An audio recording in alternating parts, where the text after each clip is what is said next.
नमस्कार दोस्तों। आज जब पूरा देश नए साल के स्वागत की तैयारियों में व्यस्त है, उसी समय एक बड़ी खबर ने देश की गिग इकोनॉमी को झकझोर कर रख दिया है। स्विगी, जोमैटो, अमेजन, ब्लिंकिट और फ्लिपकार्ट जैसे बड़े ऑनलाइन डिलीवरी प्लेटफॉर्म से जुड़े डिलीवरी कर्मचारी 31 दिसंबर यानी न्यू ईयर ईव के दिन राष्ट्रव्यापी हड़ताल पर चले गए हैं। इस हड़ताल का सीधा असर खाने पीने की ऑनलाइन डिलीवरी और क्विक कॉमर्स सेवाओं पर पड़ सकता है, खासकर शाम और रात के समय जब ऑर्डर सबसे ज्यादा होते हैं। ये हड़ताल अचानक नहीं हुई है। पिछले कई महीनों से गिग वर्कर्स के बीच असंतोष और नाराजगी लगातार बढ़ती जा रही थी। डिलीवरी कर्मचारियों का कहना है कि कंपनियां उनसे ज्यादा काम ले रही है, लेकिन उनकी कमाई धीरे धीरे घटती जा रही है। काम का दबाव बढ़ चुका है, खासकर 10 मिनट में डिलीवरी जैसे विकल्प शुरू होने के बाद। कर्मचारियों का मानना है कि इतनी कम समय सीमा में डिलीवरी करना न सिर्फ मुश्किल है, बल्कि उनकी जान के लिए भी खतरा बन चुका है। गिग वर्कर्स और उनके संगठनों का कहना है कि वे किसी विलासिता की मांग नहीं कर रहे हैं, बल्कि सम्मान और जीवन यापन से जुड़ी बुनियादी जरूरतों की बात कर रहे हैं।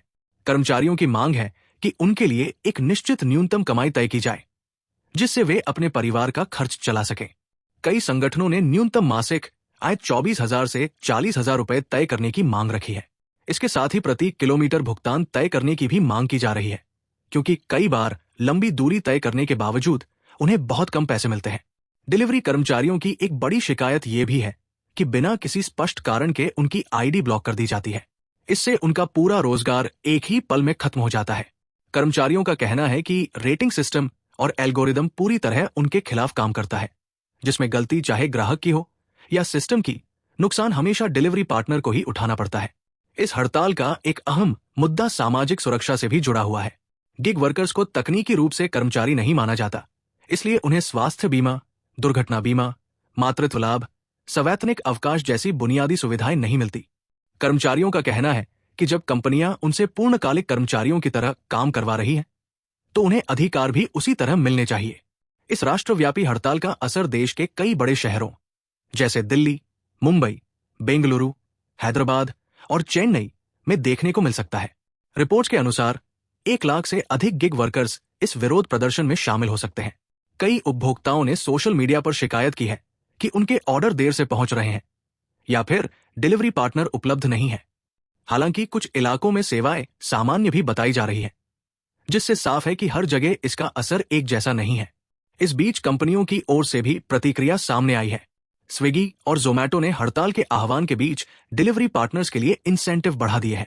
पीक आवर्स के दौरान ज्यादा भुगतान, अतिरिक्त बोनस और प्रति ऑर्डर ज्यादा कमाई की पेशकश की जा रही है, ताकि ज्यादा से ज्यादा डिलीवरी पार्टनर काम पर लौटें और सेवाएं सुचारू रूप से चलती रहें। लेकिन कर्मचारियों के संगठनों का कहना है कि ये सिर्फ अस्थायी समाधान है, स्थायी नीतिगत बदलाव नहीं।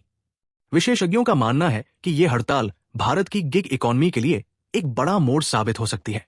अगर सरकार और कंपनियां इस बार कर्मचारियों की मांगों को गंभीरता से नहीं लेती हैं, तो भविष्य में ऐसे आंदोलन और भी बड़े रूप में सामने आ सकते हैं। वहीं अगर डिलीवरी कर्मचारियों को उचित वेतन और कानूनी सुरक्षा मिलती है, तो गिग इकोनॉमी ज्यादा स्थिर और न्यायपूर्ण बन सकती है। तो दोस्तों, जब हम नए साल का जश्न मना रहे हैं, तब ये सवाल भी उतना ही जरूरी है कि जो लोग हमारी सुविधा के लिए दिन रात सड़कों पर मेहनत कर रहे हैं, क्या उन्हें भी सम्मान, सुरक्षा और न्याय मिल रहा है या नहीं? इस हड़ताल को लेकर आपकी क्या राय है? क्या गिग वर्कर्स की मांगे जायज हैं? अपनी राय हमें कमेंट सेक्शन में जरूर बताइए। ऐसी ही जमीनी और महत्वपूर्ण खबरों के लिए चैनल को लाइक, शेयर और सब्सक्राइब करना न भूलें।